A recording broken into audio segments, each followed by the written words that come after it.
Sweden is the largest Nordic country in the world, and it is constructing a series of tunnels underground to bypass the Swedish capital, Stockholm. This new link will be called the Stockholm Bypass, or Förbifart Stockholm. The tunnel will take the European highway, E4, past the Swedish capital, connecting the southern and northern parts of the country. There are 14 islands that make up the Stockholm region, and these currently house over 1/5 of Swedish residents, just over 2 million inhabitants. Stockholm has the fastest growth rate in Europe, so it is necessary for the country to do everything it can to ease pressure and improve transport flow, establishing a well-designed infrastructure capable of supporting the capital's expansion. At present, there is only one major road serving this area, known as the Essingeleden. It was opened in 1967 and was designed to handle around 80,000 vehicles per day. However, it's currently handling around double that on a typical weekday, and the number is only rising. It incorporates 3 bridges and 1 tunnel,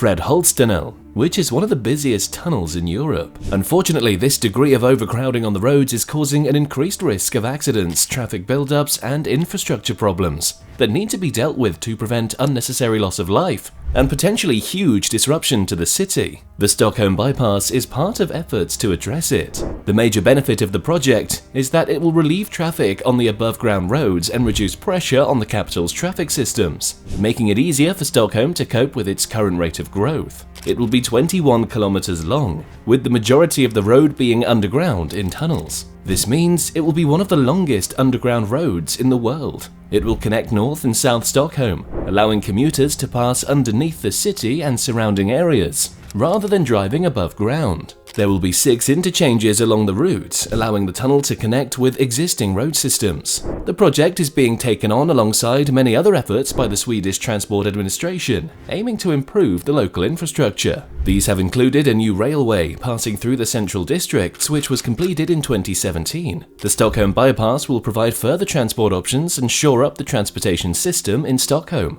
allowing it to continue its current pattern of growth. The project was approved in 2009, and construction was planned to start in 2010. However, it was delayed for various reasons, including political ones, and construction didn't start until 2015. Original completion estimates suggested it would take around a decade, but it's now slated for completion in 2030. The project is vast and was initially budgeted to cost in the region of $3.08 billion, though more recent estimates are placed at somewhere between $4.5 and just over $5 billion.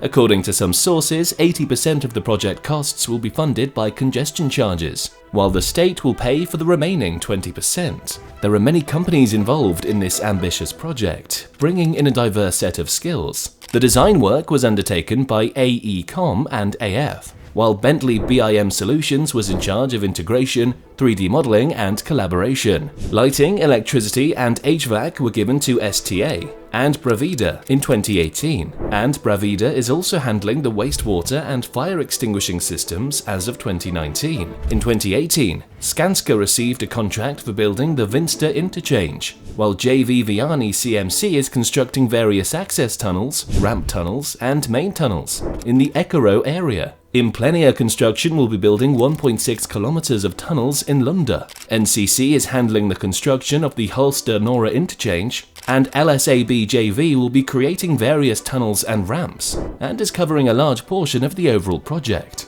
Multiple other companies are also responsible for sections of the construction. This is such a vast project. It requires skills and input from many different companies. The whole project was developed and will be managed by the Swedish Transport Administration. More than 500 designers across 7 countries have been involved thus far. Original plans showed that the project would be completed in 2026, but it faced difficulties when tunneling began, as conditions proved more challenging and complicated than was initially expected. The work was also set back when the contract with the original tunnel builders was cancelled due to legal safety problems. There are many difficulties that must be overcome in terms of ensuring the tunnels are safe. Evacuation points, ventilation, drainage, firefighting systems, firefighter access, and traffic management measures have all required serious consideration and careful planning. Monitored 24/7 CCTV and various emergency systems have been put into place to minimize risks and keep tunnel users safe. It has also been announced in September 2023 that Tagmaster will supply the tunnels with AI detection systems, which will help with incidents management and collect traffic data for efficiency and safety reasons. The system will help manage a minimum of 450 cameras across the route,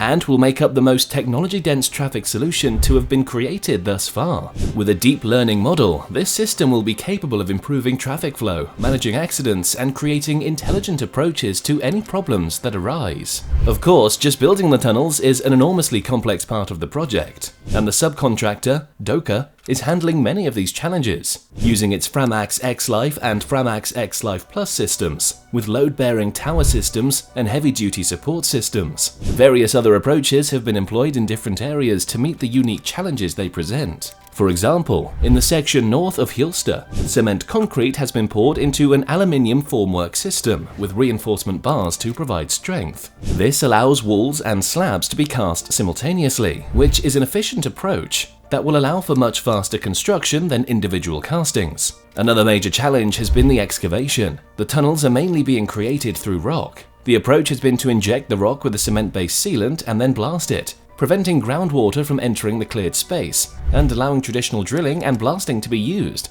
to create the actual tunnel. There's a lot of complexity to be handled throughout the construction, and the tunnel's length means the subcontractors are obliged to deal with a wide range of different challenges. The plan is to have the tunnel connect to the road surface in 6 different places, and at its lowest point, it will be around 65 meters below sea level. The bypass will have 2 parallel tunnels, ensuring that oncoming traffic is kept completely separate for the sake of safety. Escape routes are situated every 100 meters along the main tunnels. A major part of the reason for building the tunnels underground is to mitigate the negative impact that the construction will have on the environment. By building underground, natural habitats and cultural heritage sites can be left intact. For example, tunneling means there will be no disruption to Lake Mälaren, a crucial and fragile ecosystem, and Sweden's 3rd largest freshwater lake. There are many ecologically sensitive areas in the region, which means the project must minimize its environmental impact in every way. AECOM-AF has prioritized this by creating underground chambers along the route, where excavated rock can be crushed, then transported more easily to the waterways and dealt with there. As the project involves excavating around 19 million tons of rock,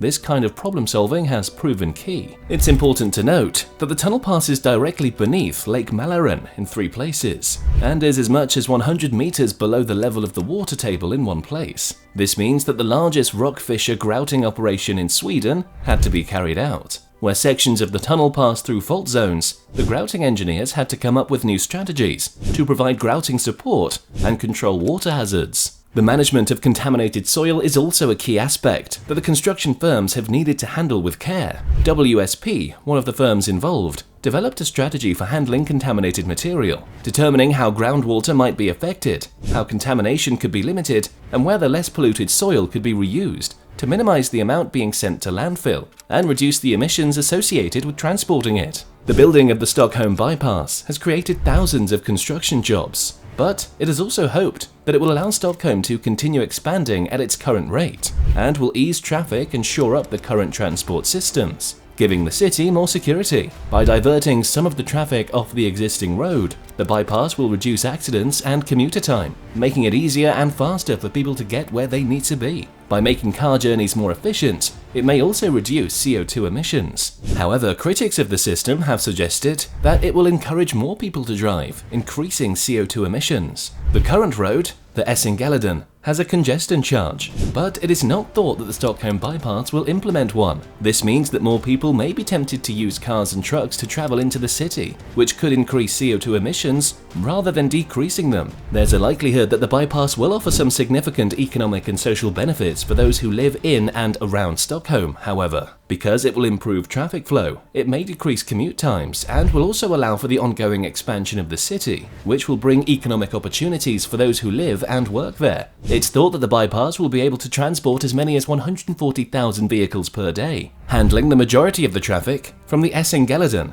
and massively reducing the strain on all of the existing transport systems. Although seriously delayed from the original plans, the Stockholm bypass has seen a lot of progress in recent years. By June 2021, construction had begun along the whole stretch of the tunnel, and around 75% of the rock had been excavated. Wall and noise barrier construction had begun at Kungenkurva, and the tunnel at Lindå had been blasted. Pipes and groundwork have been finished in Vinsta, and most of the rock between Vinsta and Hjulsta had been cleared. Although further updates are not yet available, construction has continued, and 2030 is still the estimated date for completion of the project. If successful, this will become one of the largest underground roads in the world, and could help Stockholm significantly solve its challenges with congestion, as well as permitting it to continue its expansion. It may also pave the way for future subterranean construction projects in other European cities, or even increase the adoption of this idea further afield. Excited for more construction wonders? Click the video on your screen to unravel the most futuristic construction mega projects across the globe. See you there!